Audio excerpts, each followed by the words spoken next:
છે સાહેબ. દીકરીને આપી ન શકો ને તો કાંઈ નહીં. દીકરી પાસે દીકરીનો ક્યારે વેચી અને એનો રૂપિયો ન લેવો જોઈએ એવું ભાગવતમાં બતાવ્યું છે.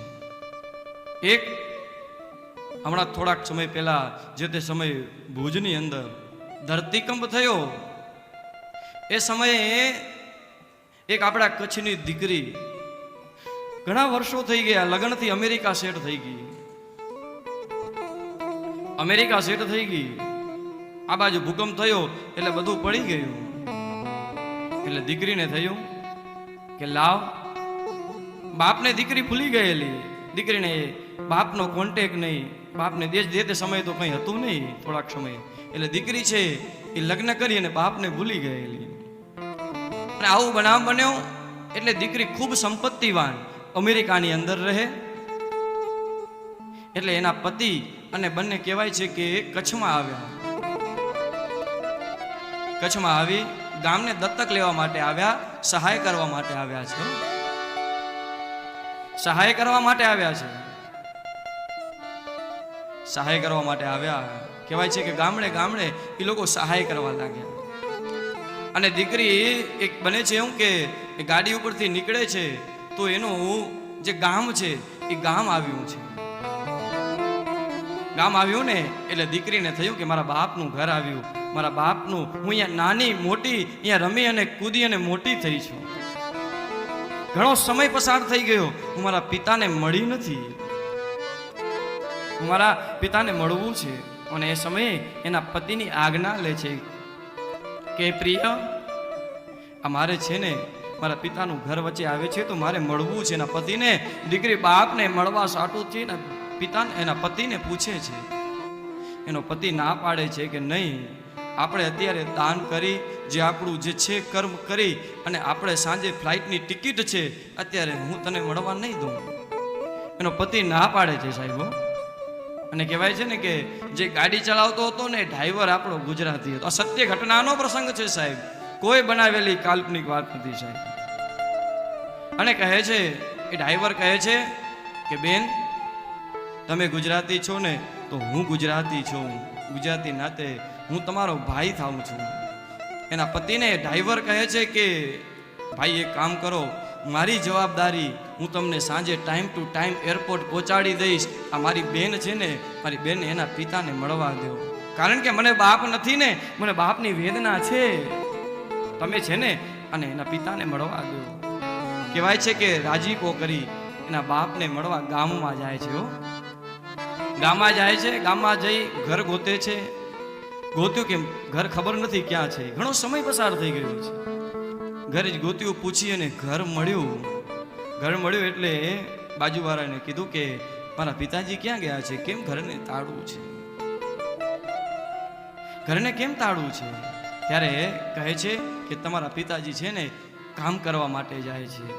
હા, અત્યારે જે ધરતીકંપ થયો છે ને ત્યાં બધા લોકો કામ કરે છે, ત્યાં કામ કરવા માટે જાય છે.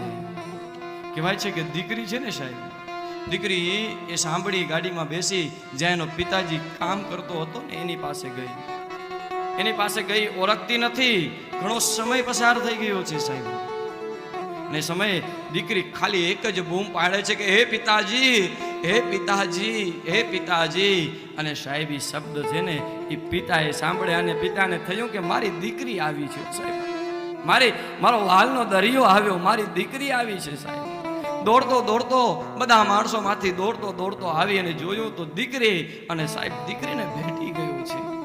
ઘણો સમય પછી બેટા તું આવી છું. બાપ અને દીકરી સાહેબ વિલાપ કરે છે, લડે છે. બેટા ઘણો સમય થઈ ગયો, તારાથી કોઈ વાત નથી થઈ, આજે તું ઓછીતાની કેમ આવી છું?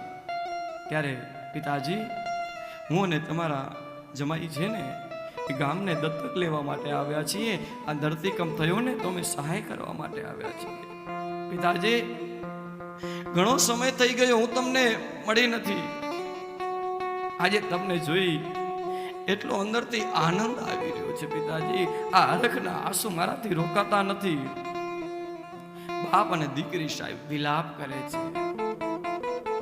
ના બાજુ દીકરી વાત કરતા કરતા આ બાજુ જમાઈ કહે છે કે હવે તું જલ્દી કર, હવે આપણી સાંજે ફ્લાઇટ છે, આપણે નીકળી જવાનું છે. પિતાજી કહે છે કે બેટા તું આવી તો આવી રીતે આવી, થોડોક તો સમય લાવો તો તને કેટલા વર્ષ પછી મેં તને જોઈ છે, ઘણો સમય નીકળી ગયો બેટા તને. આ જવાની વાત કરે છે કે હા પિતાજી મારે જવું પડશે, અમારી સાંજે ફ્લાઇટ છે, અમારે જવું જ પડશે પિતાજી, કઈ નહીં ચાલે. બેટાજી કહેવાય છે ને બાપ તો દીકરીના દુઃખમાં દુઃખી અને દીકરીના સુખમાં સુખી. સાહેબ બેટા કાંઈ વાંધો નહીં, તું આવીને એ જ મારી માટે બધું છે. અને એ સમયે દીકરી બાપને કહે છે કે પિતાજી હું તમને મકાન બનાવી દઉં, મારી પાસે ઘણી સંપત્તિ છે,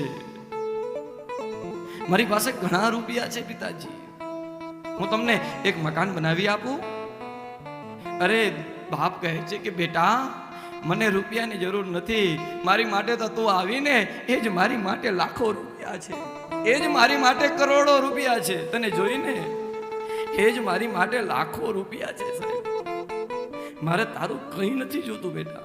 અરે નહીં પિતાજી હું ગામને દત્તક લઈ શકું છું, તો તમે તો મારા બાપ છો, આવી રીતે ફરો તો કેમ ચાલશે. પિતાજી હું તમને એક મકાન બનાવી દઉં ને, તમે શાંતિથી રહેજો. અરે બાપ ના પાડે છે દીકરી હું તારું લઈ ન શકું, હું તને કદાચ દીકરી આપી ન શકું ને તો કાંઈ નહીં દીકરી, પણ હું તારું લઈ તો ન શકું. વાતચીત બહુ મોટી છે. એ સમયે એનો પતિ કહે છે કે હવે જલ્દી ચાલ. કહેવાય છે કે દીકરીની બાપ વિદાય. સાહેબ રડતો રડતો દીકરીને ગાડીમાં બેસાડે છે. દીકરી બાપને પગે લાગી આશીર્વાદ લઈ અને ગાડીમાં બેઠી. ગાડીમાં બેઠીને અને ગાડી જરીક આગળ ગઈ ને એટલે બાપે સાહેબ વરી પાછળથી દરવાજો ખખડાવ્યો ને એટલે એના પતિને થયું કે આ વરી કાંક માંગશે અને વરી કંઈક લાલચ લાગી છે. એટલે સાહેબ દીકરી નીચે ઉતરીને બાપે એક પછેડી બાંધી હતી માથે. બાપે દીકરી નીચે ઉતરી, બાપે એક પછેડી બાંધી હતી, પછેડી કાઢી એમાંથી એક 10ની નોટ લઈ અને દીકરીને આપી કે લે દીકરી તું આને લાખ સમજતો ભલે અને 2 લાખ સમજતો ભલે. સાહેબ દીકરીને કદાચ તમે આપી ન શકો ને તો કાંઈ નહીં, પણ જીવનમાં દીકરીનો રૂપિયો ક્યારે ન લેતા. નરકમાં સાહેબ નરકમાં પણ તમને જગ્યા નહીં મળે. સાહેબ દીકરી તો તુલસીનો ક્યારો છે, દીકરી તો વાલનો દરિયો છે. સાહેબ દીકરી તો લાડકવાઈ છે. એટલે કીધું છે ને દીકરી તારા વાલનો દરિયો જીવન ભર છલકાય, પામતા જીવન માત પિતાનો ધન્ય ધન્ય થઈ જાય. દીકરી તારા વાલનો દરિયો જીવન ભર છલકાય, પામતા જીવન માત પિતાનો ધન્ય ધન્ય થઈ જાય. એક જ સ્મિતમાં તારા ચમકે હો, એક જ સ્મિત